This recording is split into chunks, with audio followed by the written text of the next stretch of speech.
Today, we're going to deconstruct something really powerful. It's the unique method one of the world's most prophetic writers uses to see the world not as it could be, but as it truly is. We're talking about the architecture of a scrupulous witness, the Atwood Method. Let's dig in and see how she does it. This right here, this single idea, is the key to everything. It's the core philosophy that can turn a writer into, well, a so-called prophet.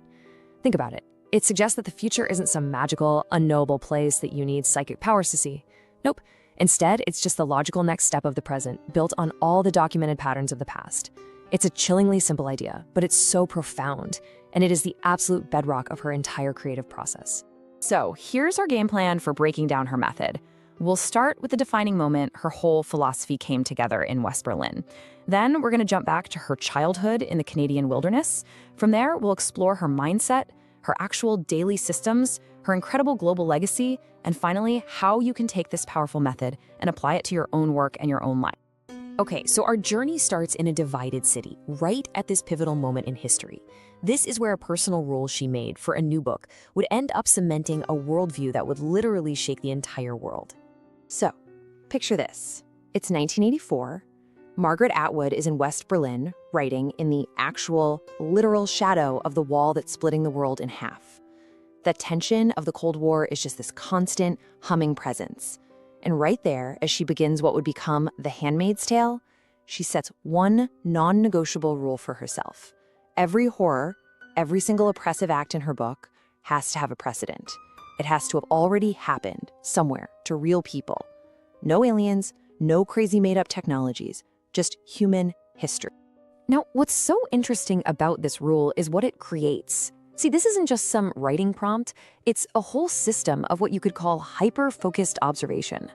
She decided that real authority doesn't come from dreaming up the most shocking future, but from refusing to ignore the patterns of the present and the past.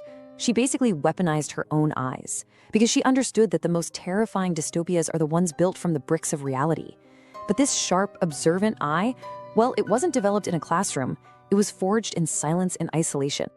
To really get the observer, we have to go back to her origins. Her unique perspective wasn't formed in a city. It was shaped long before Berlin, deep in the Canadian bush, totally disconnected from the world most of us know. Yeah, before she was this literary icon, Margaret Atwood was a kid living a life straight out of another century. For half of every single year, her family lived deep in the Quebec forest. Her dad was an entomologist, you see, so he was out there studying insects. They had no electricity, no running water, and maybe most importantly, no connection to all the social programming, the TV, the radio, the neighborhood rules that shape most of us as kids. This kind of environment didn't just make her tough, it made her an outsider, and it forced her to learn to observe the world with the patient, detached eye of a scientist. And this comparison just illustrates so brilliantly the two worlds that created her mindset. On one side, you've got the logic of the forest, where biology is everything and your survival depends on seeing patterns. On the other side, you have the logic of society. What Atwood did was take that scientific detachment she learned from her father's work and just apply it to the social insects of the city. She saw that while the city feels permanent, it's really just a construct. But the patterns of human behavior, that drive for power, the cycles of control, she saw those as being as permanent and predictable as the life cycles of insects. So this really unique upbringing didn't just give her interesting stories to tell. It gave her a radical philosophy, a mindset that would become the engine behind her most powerful work. And here it is. This is the core belief that came out of all that. Atwood realized that human beings were not that inventive when it comes to cruelty. We don't really invent new sins, we just recycled the old ones with new tech and new excuses. So predicting the future or prophecy, it's not about magic. It's about understanding historical patterns and then extending them to their logical and, yeah, often horrifying conclusions. It's basically scientific forecasting, but for human nature. And this leads to her core strategy, radical realism. It's a complete rejection of escapist fiction. Before she could even think about telling a story, she had to become a meticulous collector of facts. So the crucial point here is that for her, any speculation has to be grounded in the cold, hard data of human experience. The story comes after the evidence, never before. And that discipline is what separates her work from pure fantasy and gives it that chilling authority. This philosophy is backed up by a disciplined practice she calls meticulous indexing. It's this belief that the power and the authority of your work are directly tied to the quality of the evidence you've gathered. I mean, if you can ground your speculative worlds in verifiable reality, your work becomes undeniable, right? It's no longer just a story, it's a warning with footnotes. It's a prophecy with receipts. I just love this metaphor. Her writing desk wasn't some whimsical space for daydreams and waiting for inspiration. No, it was a laboratory. It was a place for the systematic dissection of society. She wasn't an artist waiting for a muse. She was a scientist conducting an experiment, using history as her data set to understand the anatomy of power, how it's stained, how it's used, and how it's justified. And of course, a mindset like that requires a tangible daily system to back it up. So, how does this high-level philosophy actually translate into daily action? Well, this section is all about the how, the rigorous system she built. You can almost feel it, right? The texture of thousands of yellowing news clippings, the metallic clack of her German typewriter turning data points into a narrative. This is where her philosophy becomes a tangible archive of human behavior. This whole process, which you can see right here, is her system of systematic grounding. First up, the archive. She is famous for collecting boxes, and I mean boxes, of news clippings. Real stories about real events, creating a physical paper trail of humanity's worst impulses. Second, the filter. She doesn't just read about history, she reads across different fields, biology, theology, economics, to understand the full ecosystem of power. She needs to know not just what happened, but why it happened. And third, the audit. She painstakingly makes sure that every single element of her world has a direct historical precedent. Nothing is just made up out of thin air. And this, right here, this is the fundamental difference in her approach.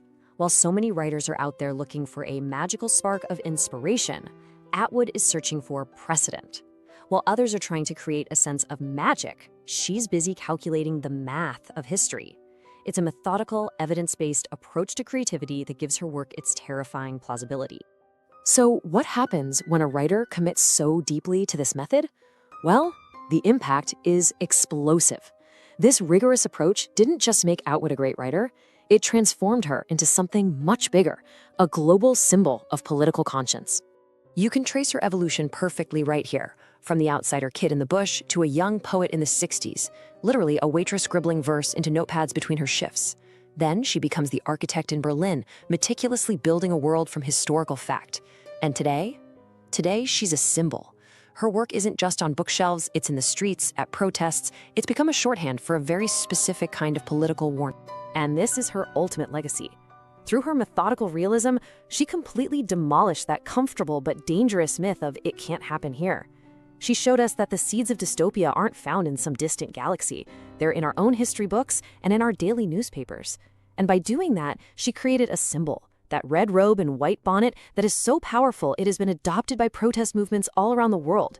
She'd proved a fictional image could become a very real weapon in the real world. So what does this all mean for us? This story isn't just about a famous author. It's a blueprint. It's a guide for how we can turn our own observation into a form of power. Look, the Atwood Method is a lesson for anyone who's ever had that gut feeling that something is wrong, even when everyone is telling you everything is fine. Her journey teaches us that real power lies in our ability to refuse distraction and to look deeply at the world around us. It's about making that shift from being just a passive consumer of information to becoming an active student of patterns. So I want to leave you with this question. Think about your own world, your job, your industry, your community. What's the subtle pattern that maybe everyone else is ignoring? What trend are you seeing that, if you apply that logical extension, is heading somewhere pretty significant? Where is it really going? Because ultimately, that's the final takeaway from the Atwood Method. The future isn't something that just happens to us. It's already here, in pieces, scattered in the patterns of today. And when you raise your level of observation, when you start connecting those pieces, you stop being a victim of the future and you start becoming its map maker. Your observation is the code. Use it.